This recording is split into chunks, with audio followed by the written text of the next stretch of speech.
अस्सलामुअलैकुम, मैं सैयद अतीक हाशमी और आप देख रहे हैं ई तालीम चैनल, जहां हम सीख रहे हैं मैथ्स और science. Dear students and dear parents, आज का ये वीडियो उन सब के लिए है जो मैथ्स को बेसिक से सीखना चाह रहे हैं। यानी आज हम इस वीडियो में बेसिक ऑपरेशंस के बारे में सीख रहे हैं, बुनियादी आमाल, जहां पर हम आज सीखेंगे एडिशन यानी कि जमा, उसके बाद सब्ट्रैक्शन यानी कि तफरीक, उसके बाद मल्टीप्लिकेशन यानी कि ज़र, और उसके बाद डिवीजन यानी कि तक़सीम। ये चार बेसिक ऑपरेशन कहलाते हैं मैथ्स के अंदर, यानी कि रियाजी के अंदर बुनियादी अमाल कहलाते हैं। बहुत सारे स्टूडेंट्स को ये बहुत आसान लगता है और रियली ये बहुत आसान है, लेकिन बहुत सारे स्टूडेंट्स इसमें बहुत सारी गलतियां करते हैं। उन्हीं गलतियों को दुरुस्त करने के लिए वीडियो आपके लिए बनाया जा रहा है। तो इस वीडियो को एंड तक देखिए और इसके जो मेथड से सॉल्व करने के उसे सीख कर लीजिए, क्योंकि हमको पता है जब जमा, मनफी, ज़र, तक़सीम और अलग अलग पूछी जाए तो हम आसानी से तो कर लेते हैं, लेकिन जब एक साथ वो पूछी जाए तब वो किस तरह से करना है वो भी हम इस वीडियो में सीखने की कोशिश, और इसके रूल्स कौन कौन।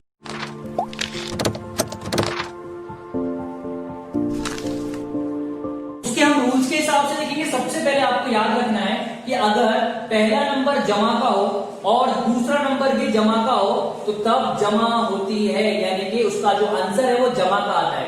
ये रूल नंबर 1 हम इस तरह से समझने की कोशिश करेंगे। यानी कि आप मिसाल के तौर से समझते हैं।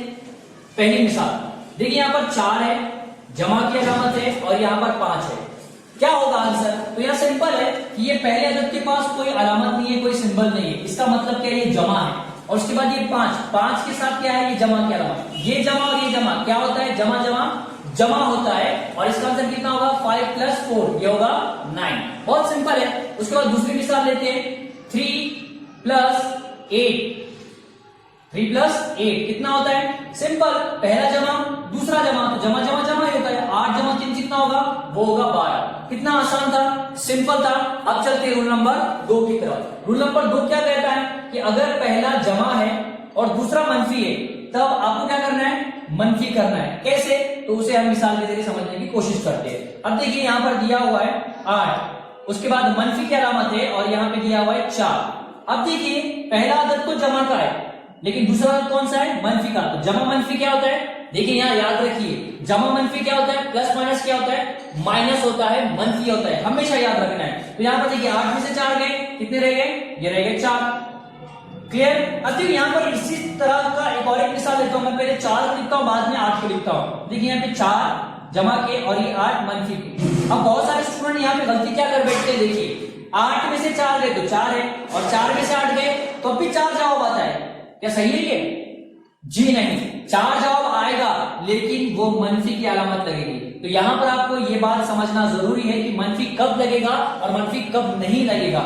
देखिए, चाहे आप जमा कीजिए चाहे आप मनफी कीजिए, जब दो अदद में से जिसकी जमा या मनफी कर रहे हैं उसमें जो बड़ा अदद होगा और बड़े अदद को जो अलामत होगी, सिंबल होगा, जवाब में उसी की अलामत लगेगी। वो कैसे, देखिए यहां पर ये 8 जमा के और ये 4 मनफी के, यानी 8 बड़ा है 4 से, तो 8 तो कौन सी अलामत है, जमा की है, तो जमा मनफी होगा, लेकिन जवाब में बड़े अदद की अलामत लगेगी। ये अलामत कुछ नहीं, मतलब क्या है, जमा का है। उसी तरह से यहां देखिए, ये 4 जमा के और ये 8 मनफी के, 4 में से 8 जमा मनफी नहीं होगा, 4 जवाब आएगा, लेकिन यहां पर 4 और 8 में बड़ा कौन है, 8 बड़ा है, उसको अलामत कौन सी है, मनफी की, इसलिए जवाब की अलामत क्या है, मनफी के। इसलिए याद रखना, जो बड़े अदद की अलामत होगी जवाब की वही अलामत होगी। अब चलते हैं तीसरे रूल की तरफ। रूल्स की बात करते हैं। अगर पहला अदद मनफी हो और दूसरा अदद जमा हो तब क्या होगा। अभी कुछ देर पहले हमने देखा जमा मनफी होता है, तो जाहिर सी बात है मनफी जमा क्या होगा, वो भी मनफी ही होगा, यानी यहां पर आप मनफी करोगे। तो इस तरह से यहां पर ये थर्ड रूल है, मिसाल के जरिए समझते हैं। मिसाल के तौर पर एक मिसाल लेते हैं, -7 + 8 = अब देखिए माइनस प्लस, पहला माइनस दूसरा प्लस है, माइनस प्लस क्या होता है, माइनस होता है, यानी कि आपको मनफी करना है। 8 में से 7 कितने बचा, 1 बचा, जमा के बचेगा या मनफी के बचेगा, तो सिंपल है, जो बड़े अदद को अलामत होगी वही जवाब की अलामत होगी। तो बड़ा अदद कौन सा है, 8 है, उसकी अलामत जमा है, तो जवाब कौन सा होगा, जमा का 1 ही होगा।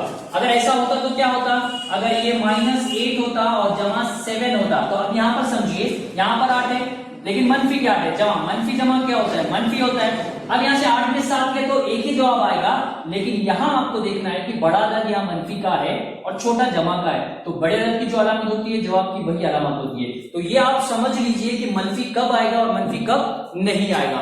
अब चलते हैं आखिरी फोर्थ रूल की तरफ। अगर पहला भी मनफी और दूसरा भी मनफी हो तब क्या होगा?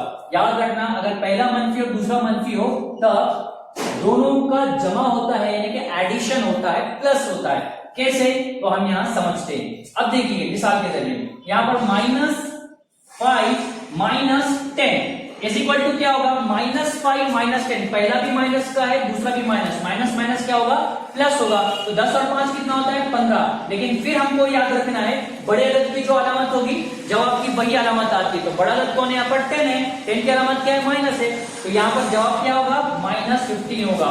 दूसरी मिसाल लेते हैं, -3 -10 इज इक्वल टू, या 10 के अलावा कुछ और दूसरा लेते हैं, -9 लेंगे। तो आप समझ लीजिए यहाँ पहला अदद भी माइनस है, दूसरा अदद भी माइनस है, तो माइनस माइनस क्या होता है? प्लस होता है। तो यहाँ पर 9 और 3 कितना होता है? वो होगा 12। लेकिन फिर याद रखिए बड़े अदद की जो अलामत है जवाब की वही अलामत आएगी, यानी मनफी। इस तरह से 4 रूल हैं जो कि बेसिक ऑपरेशन में इस्तेमाल किए जाते हैं। अगर थोड़ी सी भी गलती होती है, अगर आपने जवाब में जहां मनफी आना है वहां मनफी नहीं लिखते हो, या जमा आना है वहां जमा नहीं लिखते हो, तो आपका पूरा आंसर गलत आता है। बहुत सारे बच्चे इसमें मिस्टेक्स करते हैं, तो इसे एक बार लिख कर लीजिए इन रूल्स को, ताकि हमेशा ही आपके लिए काम आ सके। तो आप चल, जिस तरह से एडिशन एंड सब्सट्रैक्शन यानी जमा और मनफी यानी तफरीक के हमने जो 4 रूल्स देखे, उसी तरह से अब हम और रूल्स देखेंगे मल्टीप्लीकेशन यानी ज़र और डिवीजन यानी कि तकसीम के लिए।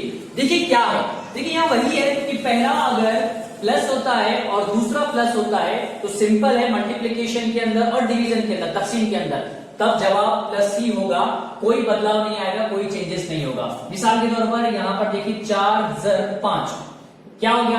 4 5 है, 4 5 ये होता है 20, ये भी जमा का ये भी जमा का है, जवाब क्या है? जमा का है। एक बार डिवीजन का लेते हैं, सिंपल, यहां पर अगर 10 है और यहाँ तकसीम है 5, अब देखिए 10 भी जमा का है, 5 भी जमा का है, तो 5 का टेबल 10 आने तक पढ़ना है, 5 का 5, 5 दूनी 10, तो जवाब क्या आ गया? 2। कौन से? जमा के 2। क्यों जमा के 2 है? क्योंकि पहला जमा दूसरा जमा हो तो आंसर जमा का ही होता है। इसका दूसरा रूल देखते हैं, अगर पहला जमा का है और दूसरा मनफी का है तो याद रखना दोनों के दरमियान ज़र तकसीम तो होगा, लेकिन जवाब मनफी का आएगा। कैसे? तो यहाँ पे हम समझते हैं।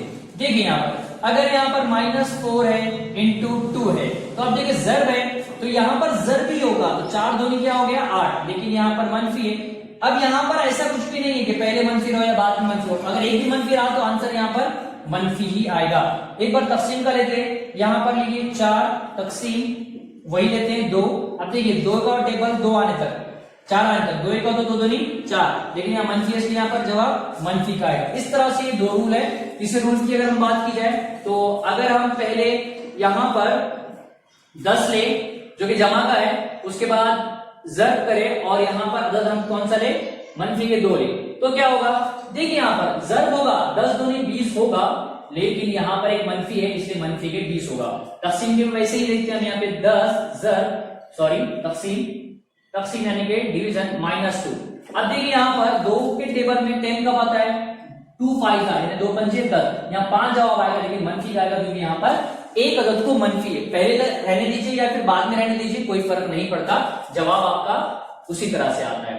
तो यहां पर ये था तीसरा रूल, जो कि तीसरा रूल हमारा क्या कहता है कि अगर पहला जमा का हो और दूसरा मनफी का हो तो जवाब कौन सा आएगा? मनफी का ही आएगा। ये था हमारा तीसरा रूल। अब चौथे रूल की बात करते हैं, अगर पहला मनफी का हो और दूसरा भी मनफी का हो तो याद रखना आपका जो आंसर आने वाला है वो जमा में आने वाला है। कैसे? तो मिसाल के जरिए समझते हैं। ये है फोर्थ रूल।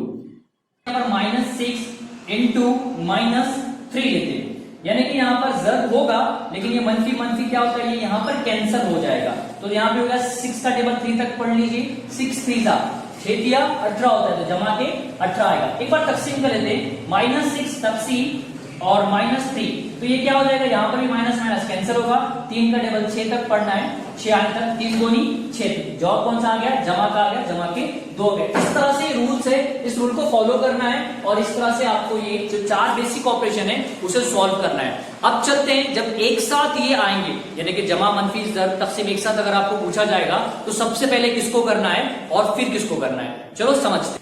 देखिए यहां पर एक सवाल आपको गिवन है, दिया हुआ है 10 जमा 5 मनफी 3 ज़र 4 तकसीम 2। अब देखो कुछ बच्चे कैसे करते हैं और कुछ बच्चे इसको कैसे सॉल्व करते हैं। इस सवाल के दो जवाब आने वाले हैं और आपको पहचानना है कौन सा सही है। मैं दोनों भी करके बताता हूं बच्चे गलती क्या करते हैं। देखिए सबसे पहले कुछ बच्चे ऐसा करेंगे, इसको 10 जमा 5 कितना होता है 15, यानी कि 15 मनफी 3 ज़र 4 तकसीम 2। उसके बाद 15 में से 3 गए कितने बचते हैं 12 ज़र 4 तकसीम 2, और 12 को 4 से ज़र करने पर 12 चौक हो गया 48 तकसीम 2, और 48 को 2 से तकसीम करना है, 2 1 2 2 2 4, यहाँ पे 2 चौक 8, यानी कि किसी किसी का आंसर 24 आएगा और किसी किसी का आंसर कुछ इस तरह से आ सकता है। देखिए यहाँ पर कोई ऐसा करेगा 10 जमा 5 मनफी 3 ज़र 2 1 2 2 2 4, ये 2 आ गया। उसके बाद 10 जमा 5 मनफी 3 2 ये 6 आ गया। उसके बाद 10 और ये 15 मनफी 6, और 15 में से 6 गए तो बचते हैं 9। तो अब मुझे बताइए यहाँ पर दो आंसर है, कौन सा आंसर राइट है। मुझे पता है बहुत सारे बच्चे इस तरह से करते हैं, लेकिन याद रखना ये जवाब गलत है, आंसर ये राइट है। ये राइट क्यों है, ये सही क्यों है, मैंने यहां पर कुछ ना कुछ मेथड टेक्निक को फॉलो किया होगा, कुछ रूल्स को फॉलो किया होगा, वही रूल्स मैं आज आपको समझाने जा रहा हूं। याद रखना जब भी एक साथ जमा मनफी ज़र तकसीम आपको पूछा जाए तब वहां पर प्रायोरिटीज होती है, यानी आपको प्रायोरिटी लेकर ही सॉल्व करना होता है। अब वो प्रायोरिटी क्या होगी, कैसे सॉल्व करेंगे, तो यहां पर आपको जो सीक्वेंस से दिया हुआ है वैसे सॉल्व नहीं करना है, यानी कि जैसा दिया हुआ है, जैसा जमा है मनफी है ज़र तकसीम, ऐसा नहीं करना है।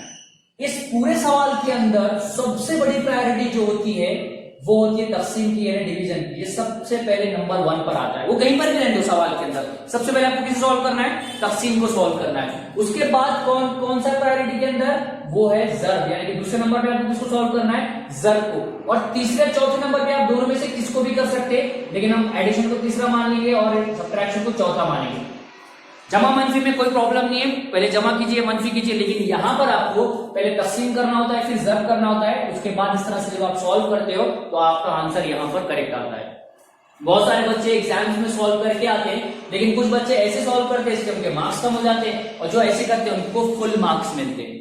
तो इस तरह से हम इसको और कुछ मिसाल लेके समझने की कोशिश करते हैं। 2-3 मिसाल आपको यहाँ पर लेकर चलिए हम 2 क्वेश्चन करते हैं, जहां पर क्वेश्चन कुछ इस तरह से गिवन है 25 तकसीम 5 जमा 4 ज़र 2 मनफी 1, 5 ज़र 2 मनफी 10 तकसीम 2 जमा 7। अब देखिए यहाँ पर मैं कह रहा हूं आपको कोई भी अलामत सिंबल कहीं पर भी रहने दीजिए, कोई फर्क नहीं पड़ता, आपको जो प्रायोरिटी है उसके हिसाब से जाना है। सबसे पहली प्रायोरिटी हमने किसको देंगे, वो है तकसीम को, उसके बाद कौन है ज़र, उसके बाद जमा, उसके बाद मनफी। कैसे करेंगे, तो सबसे पहले यहाँ पे हम तकसीम करेंगे। 5 के टेबल में 25 कहां आता है, 5 5 5 पंजे 25, तो यहाँ पर क्या आ गया आंसर 5। अब ये हट गया यहाँ से, तो क्या बचा, जमा के 4 ज़र 2 मनफी 1। अब यहाँ जमा नहीं करना है, अब आपको ज़र करना है, तो ये हो जाएगा 5 जमा 4 2 नहीं, ये हो गया 8 मनफी 1। उसके बाद जमा कीजिए या मनफी कीजिए, 8 में 5 मिला, ये कितना होता है, वो होता है 13 मनफी 1, 13 में से गया, ये आ गया 12 आंसर। उसी तरह से इधर की बात करते हैं। अब देखिए पहले ज़र करेंगे क्या, नहीं, पहले हम क्या करेंगे, पहले हम तकसीम करेंगे। तो इसको एज इट इज ये पार्ट को हम लिख लेंगे, 5 ज़र 2 मनफी, देखो 2 का टेबल 10 आने तक आपको पढ़ना है, 2 पंजे 10, ये आ गया 5 जमा 7। उसके बाद ज़र करना है, 5 2 10 मनफी 5 जमा 7। उसके बाद आप मनफी कर सकते हो, 10 में से 5 गए, ये हो गया 5 जमा 7, और 5 जमा 7 कितना होता है, ये भी आ गया। तो ये है कुछ आपके लिए क्वेश्चन सॉल्व करने के लिए, इसे देखिए, लिख कर लीजिए, और जिस तरह से हमने अभी रूल सीखे उस रूल का इस्तेमाल कीजिए, और इसे खुद से सॉल्व करके आपको करना क्या है, ये जो कमेंट बॉक्स आपको नीचे नजर आ रहा है उस कमेंट बॉक्स में कमेंट करके बताना है क्या आंसर आया।